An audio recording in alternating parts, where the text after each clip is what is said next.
Faiblesse des investissements, de la maintenance des hommes, oui, mais je ne pense pas qu'un homme, que demain le courant va revenir. Ça, je suis persuadé que cela. Maintenant, s'il y a qui n'était pas bonne, il faut qu'elle soit de Sénélec doit être, ça c'est une bonne chose. Il faut gérer aussi les travailleurs, le climat social, etc. Que le travail plus que vers les revendications, ça aussi c'est extrêmement important. Que les fonds qui doivent être débloqués puissent être débloqués pour que le courant revienne, aussi c'est important. Bon, on va penser que si tout cela vient, on aura du courant d'une manière beaucoup plus permanente. Mais tant qu'on n'a pas réglé la problématique donc, des capacités de production, tant qu'on n'a pas réglé la problématique donc, de la distribution, le problème ne pourra pas être réglé d'un coup de baguette magique. Et je pense que bon, on peut penser que les choses peuvent s'améliorer s'il y avait des difficultés qui pouvaient être à l'origine donc de dysfonctionnement dans l'entreprise. Tout le monde sait que le directeur sortant n'était pas en bon terme avec les syndicats. Ça aussi, ça peut se répercuter sur la qualité du travail.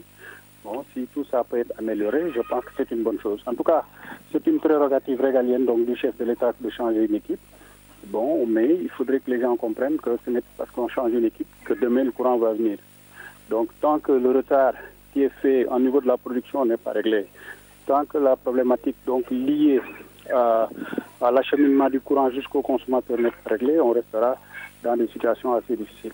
Voilà, merci Momar Ndao. Donc, je rappelle que vous êtes le président de l'ASCOSEN, Momar Ndao, qui réagissait donc après ce réaménagement du gouvernement. On vous le rappelle, Maïmouna Ndoye Seck, entre autres, qui quitte le département de l'énergie, remplacé par Thierno Alassane Sall. Alors, comme je vous l'ai annoncé, ce réaménagement sera le fil rouge de cette édition. Donc, on va poursuivre cette édition. Je vous le disais tantôt, ce lundi, les députés qui ont voté le projet de loi numéro 2/2015 qui modifie la loi numéro 98/08 du 2 mars 1998 portant réforme hospitalière. Un projet qui vise à élargir le champ des conventions hospitalo-universitaires qui peuvent être désormais conclues entre des établissements publics de santé et les institutions publiques et privées de formation. Plus de détails dans cet élément signé Fatou Bintou Conté et Mardia. Les députés ont voté à l'unanimité le projet de loi numéro 2/2015 portant réforme hospitalière, un projet de loi qui vise à améliorer l'offre sanitaire. Avec cet amendement qui est fait à la loi sur la réforme hospitalière, nous pourrons avoir beaucoup de spécialistes au niveau de l'hôpital de Thiès, au niveau de l'hôpital de Saint-Louis ou de Ziguinchor, mais mieux, comme certains l'ont dit, puisqu'on parle maintenant d'institutions publiques ou privées, toutes les institutions qui pourront avoir des conventions avec ces UFR, donc ces universités, pourront accéder à ces spécialistes. Les comités d'hygiène,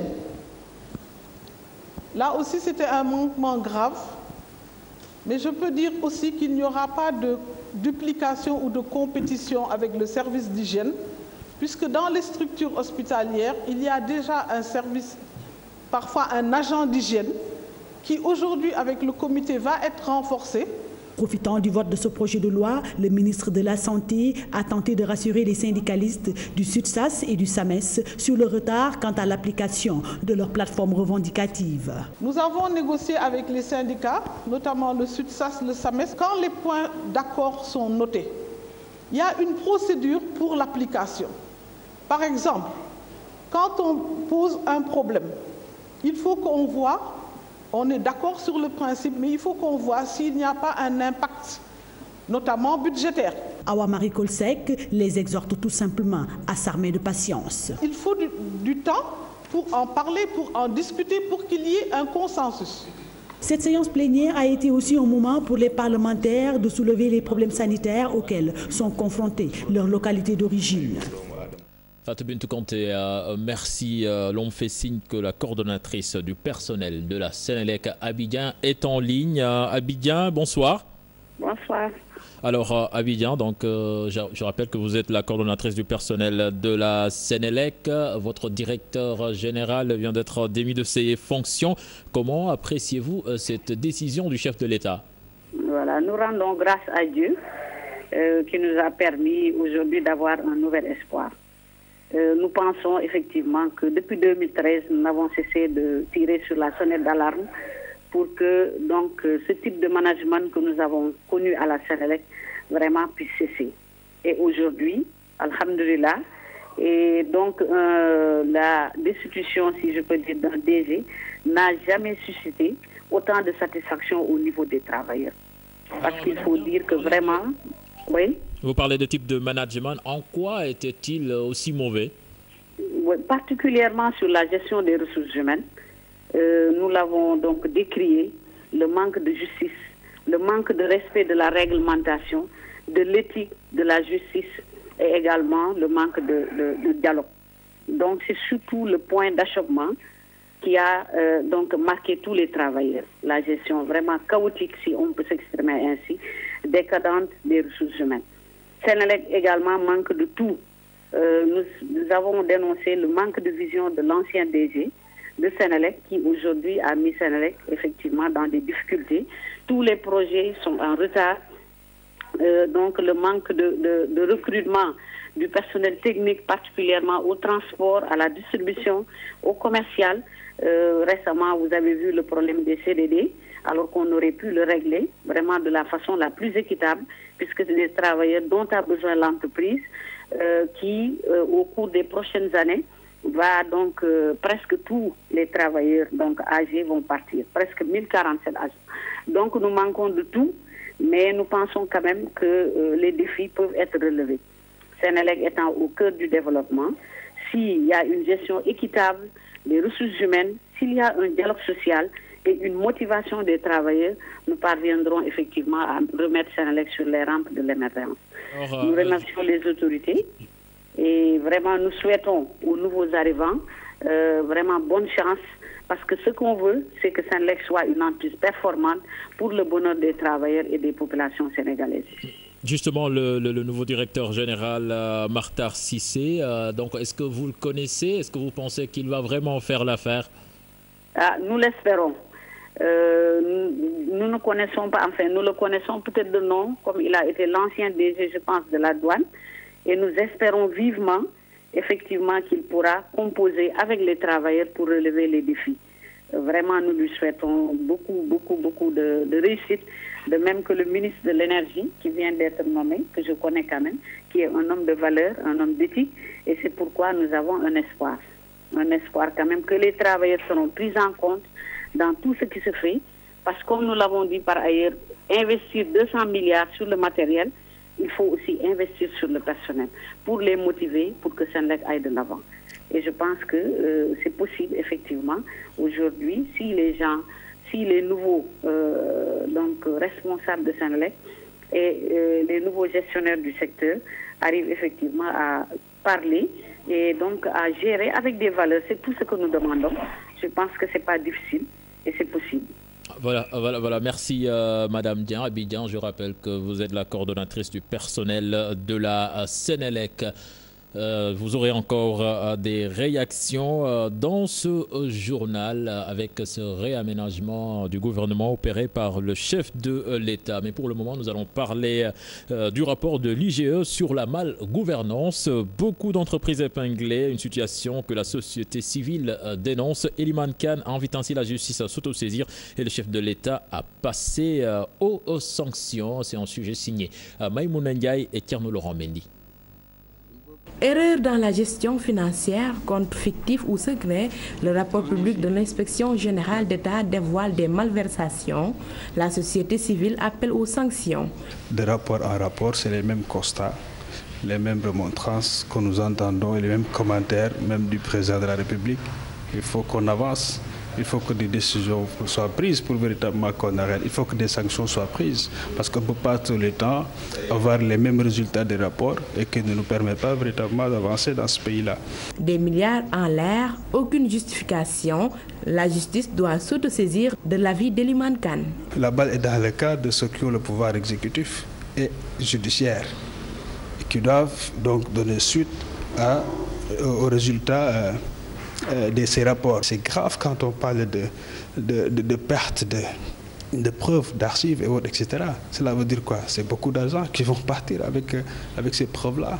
Et cela veut dire quoi? On nous parle de modernisation de l'État, de la fonction publique, mais absolument rien. Le membre de la société civile ajoute que les corps de contrôle doivent aussi faire des travaux sur ce rapport. Les Sénégalais sont toujours restés sur leur faim et il faut que des mesures conséquentes soient prises. Il faut que les organes mis en place jouent leur rôle. L'OFNAC et autres doivent se saisir de tout ceci pour que, voilà, définitivement qu'on sorte de cette manière de gérer. Le rapport public 2015 sur l'état de la gouvernance et de la reddition des comptes capitalise 162 pages. L'absence de suivi dans les remboursements est étalée des débiteurs non encore identifiés. Merci. Nous revenons sur ce réaménagement du gouvernement qui a eu lieu cet après-midi. Au moment des faits, notre reporter Dissa Prera était sur place. Là-dessus, je vous propose de suivre la réaction du chef du gouvernement. Décret 2015-849 mettant fin aux fonctions du directeur de cabinet du président de la République. Le président de la République, la Constitution, notamment en ses articles 43 et 44, décrète. Article 1er. Il est mis fin aux fonctions de M. Mohamedou Makhtar Cissé, ministre du président de la République. Article 2. Le ministre secrétaire général de la présidence de la République est chargé de l'exécution du présent décret qui sera publié au journal officiel. Décret numéro 2015-850. Le président de la République, vu la Constitution, décrète. Article 1er. Monsieur Mohamedou Makhtar Cissé, inspecteur général d'État, est nommé directeur général de la Sénélec. Article 2. Le présent décret sera publié au journal officiel. Décret numéro 2015-851 mettant fin à des fonctions de ministre. Le président de la République, vu la Constitution, décrète. Article 1er. Il est mis fin aux fonctions de M. Oumar Youm, ministre de la Gouvernance locale, du Développement et de l'Aménagement du territoire, porte-parole du gouvernement, de M. Abdoulaye Diouf Sarr, ministre du Tourisme et des Transports aériens, de Mme Maïmouna Ndoye Seck, ministre de l'Énergie et du Développement des énergies renouvelables. Article 2. Le présent décret sera publié au journal officiel.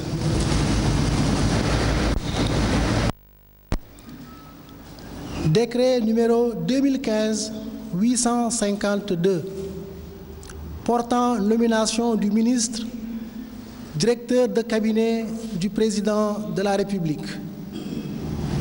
Le président de la République, vu la Constitution, décrète. Article 1er. Monsieur Omar Youm est nommé ministre directeur de cabinet du président de la République. Article 2. Le ministre secrétaire général de la présidence de la République est chargé de l'exécution du présent décret qui sera publié au journal officiel. Voilà, c'était plutôt Jean-Maxime Simon Ndiaye, secrétaire général à la présidence de la République du Sénégal, qui annonçait le remaniement, le réaménagement ministériel. Justement, nous avons en ligne Thierno Bokoum de Rewmi. Monsieur Bokoum, bonsoir. Thierno Bokoum. Voilà, Thierno Bokoum, donc, qui n'est plus en ligne, certainement. Nous ne désespérons pas de le revoir avant la fin de cette édition spéciale, comme donc, vous le savez, des mouvements donc, qui viennent de s'opérer au sein du gouvernement. Maïmouna Ndoye Seck, donc, qui quitte le ministère de l'Énergie, remplacé à ce poste par Thierno Alassane Sall.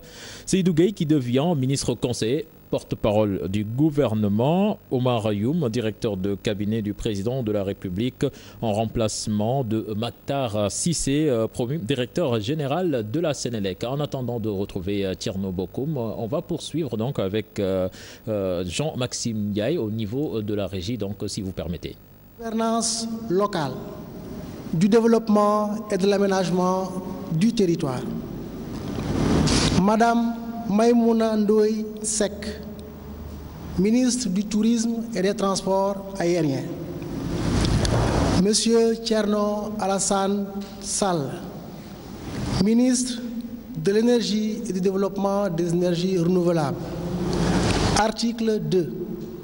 Le présent décret sera publié au journal officiel. Voilà, donc Thierno Bokoum est en ligne. Bonsoir, monsieur Bokoum. Oui, bonsoir. Alors, M. Bokoum, le chef de l'État, vient d'opérer un réaménagement de son gouvernement avec, entre autres, le ministre de l'Énergie qui quitte son poste remplacé par Thierno Alassane Sall. Vous de Réumi, comment appréciez-vous cette situation?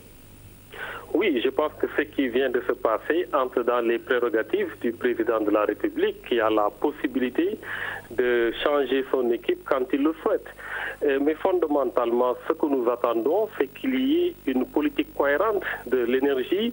C'est qu'on nous dise ce qu'on compte faire en ce qui concerne les couacs notés, en ce qui concerne, disons, l'acte 3 de la décentralisation, par exemple.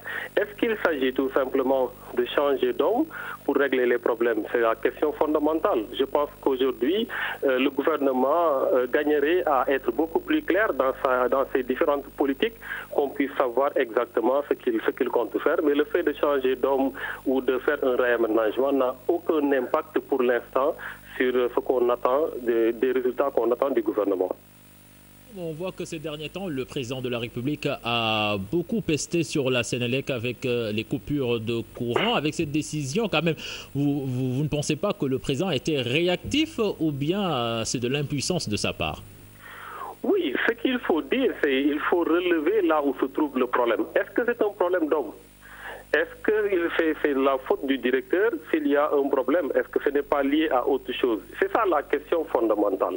Maintenant, le fait de changer peut-être entre dans une volonté d'apporter des solutions, mais pour qu'on sache si la décision prise aura un impact sur les solutions, il faudra nécessairement que l'on laisse le nouveau directeur dérouler et voir ce qu'il va en être.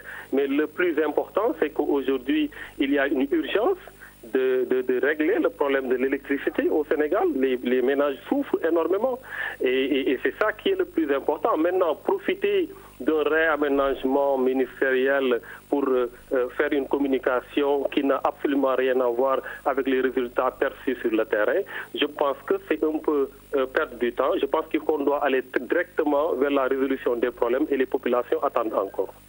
Alors, M. Bokoum, on voit qu'il y a eu également d'autres mouvements dans ce gouvernement. Politiquement, quelle lecture vous en faites? Bon, écoutez, la lecture, ça serait très difficile de faire une lecture politique des décisions du président de la République. Nous ne sommes pas du même camp.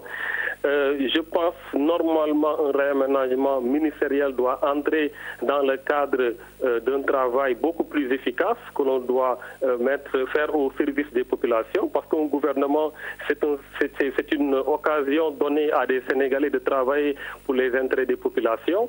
Donc je pense que tout réaménagement qui est opéré à ce niveau-là, c'est pour mieux travailler, mieux faire face aux difficultés. Mais je dis encore une fois, il faudra qu'on nous prouve que c'est en changeant d'homme que les choses vont marcher.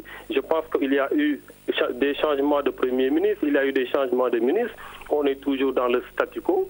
Je pense aujourd'hui qu'il faut plus qu'on communique sur les résultats au lieu de communiquer sur des actions ponctuelles qu'on peut faire justement pour peut-être faire croire que les choses bougent alors que le statu quo est là, les Sénégalais attendent encore. Alors justement, le problème de l'électricité. Tout à l'heure, vous disiez que peut-être que le problème, ce n'est pas un problème d'hommes. Mais vous, exactement, où se situe le problème? Écoutez, je pense que les syndicats qui sont dans ce domaine en ont beaucoup parlé, les experts qui sont dans ce domaine en ont beaucoup parlé. Vous savez, c'est un problème qui ne date pas d'aujourd'hui, il faut le reconnaître, il faut le dire. Il faut nécessairement que l'État évite plus ou moins de se hâter à communiquer sur des résultats qui ne sont pas encore là. N'oubliez pas que récemment, on nous disait qu'il y a moins de coupures, qu'il n'y en a plus, etc. Et on revient dans la même situation. Ça veut dire que le problème n'est pas réglé dans sa profondeur. Je pense qu'aujourd'hui, l'État sénégalais dispose assez de moyens, assez de personnes qualifiées pour au moins marquer une pause et se pencher sur cette question-là et essayer de trouver une solution définitive. C'est important qu'on ne soit pas là seulement à présenter des schémas ou à faire des réaménagements. Il faut que sur le terrain, par rapport à la réalité des faits, que les populations sentent qu'il y a effectivement un changement. Et pour ça, il faut une politique claire qui sera déroulée par une équipe compétente. Et malheureusement, quand on change tout le temps d'équipe, ça veut dire soit qu'on a du mal à trouver la bonne équipe ou on a une mauvaise politique qu'aucune équipe ne pourra faire marcher. Et ça c'est très dommage pour les populations. Je pense que l'État doit davantage travailler à trouver des solutions durables et non être dans la communication permanente. Voilà, merci Thierno Bokoum. Donc Thierno Bokoum qui appartient, qui milite à Rewmi, une formation de l'opposition sénégalaise. Dans quelques instants, Abdoulaye Wilane du Parti socialiste sera en ligne pour commenter avec nous ce réaménagement du gouvernement avec Maïmouna Ndoye Seck qui quitte son ministère de l'énergie, remplacé à ce poste par Thierno Alassane Sall qui fait son comeback. Si Wilane est en ligne, on peut y aller. Abdoulaye Wilane, bonsoir. Wilane, qui n'est pas encore en ligne. Seydou Gueye également, il faut le souligner, devient ministre conseiller, porte-parole du gouvernement. Abdoulaye Wilane, l'on me fait signe qu'il est en ligne. Abdoulaye Wilane, bonsoir. Bonsoir. Alors, Abdoulaye Wilane, certainement vous l'avez suivi avec nous, ce réaménagement du gouvernement opéré par le chef de l'État avec, entre autres décisions, Maïmouna Ndoye Seck qui quitte son ministère remplacé à ce poste par Thierno Alassane Sall. Quelle lecture faites-vous de ce réaménagement? Je voudrais vous remercier et puis me permettre de dire à tous nos compatriotes qui en ce moment sont en train de tuer bon appétit. Merci. Je sais que les Halpulaars sont en train de profiter des plats et autres pour se donner quelques forces. C'est là un réaménagement gouvernemental, à mon avis, est toujours à connotation politique. Et pour ce cas-ci, il me semble que cela découle d'une capacité d'écoute, d'une prise en charge réelle des problèmes des Sénégalais. Et j'ai l'impression que nous avons affaire à un président qui ne minimise rien dans ce que les Sénégalais vivent comme mécontentement, manifestent comme problème. Et donc, Monsieur Wilane, oui? Monsieur Wilane, est-ce que vous pouvez vous déplacer puisque la qualité d'écoute n'y est vraiment pas? Alors, est-ce que donc, en ce moment-là, vous pouvez rappeler, parce que laissez votre technicien prendre un autre numéro, me rappeler, parce que là où je suis là, j'ai du mal à... Oui, je pense que c'est bon, on peut y aller, on vous entend. Donc, je disais que j'ai l'impression, le ressenti que j'ai, c'est que le président de la République engage son gouvernement dans un nouveau challenge qui consiste à vouloir se donner les moyens de relever les défis, au moins dans 3 secteurs clés. Le secteur de l'énergie, le secteur de l'aménagement du territoire et de la gouvernance locale, et enfin le secteur du tourisme et des transports aériens. Mais comme je le disais tout à l'heure, un remaniement, un réaménagement, c'est toujours à connotation politique. La première connotation politique que je voudrais signaler, c'est que par rapport au contexte et tout ce qui a été distillé dans la presse, ou tout ce qui a été annoncé comme rendez-vous, le président Afrique renouvelle sa confiance à son Premier ministre et se contente de faire un réaménagement de l'équipe gouvernementale qui est un réaménagement. Et tout le monde convient que pour la question de l'énergie et les autres aspects, le président a montré qu'il est à l'écoute des populations et qu'il est avec toute la population sénégalaise insatisfait de ce qui était arrivé dans le secteur de l'énergie. Et j'ai toujours entendu les travailleurs et certains experts dire que tout le monde saluait les performances du gouvernement, les efforts consentis dans le secteur de l'énergie, et les gens ont relevé un problème de management.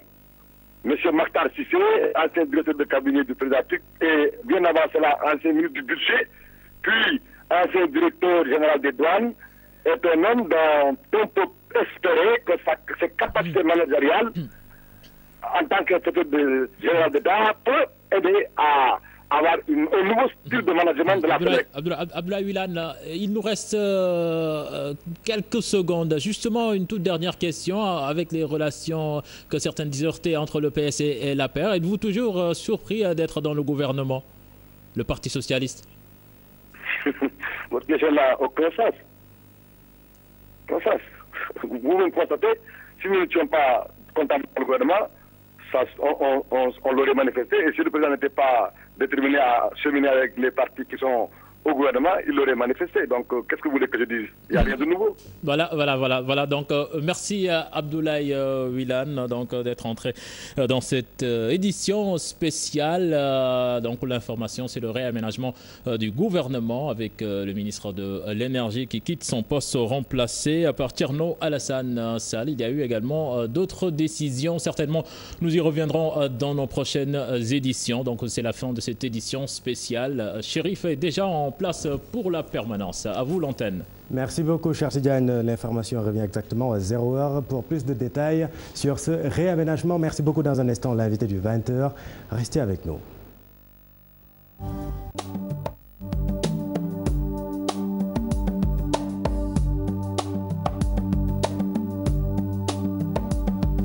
Bonsoir mesdames, messieurs, merci de nous suivre. Place maintenant à l'invité du 20h pour le président de la République, Macky Sall. Il est incompréhensible qu'une entité comme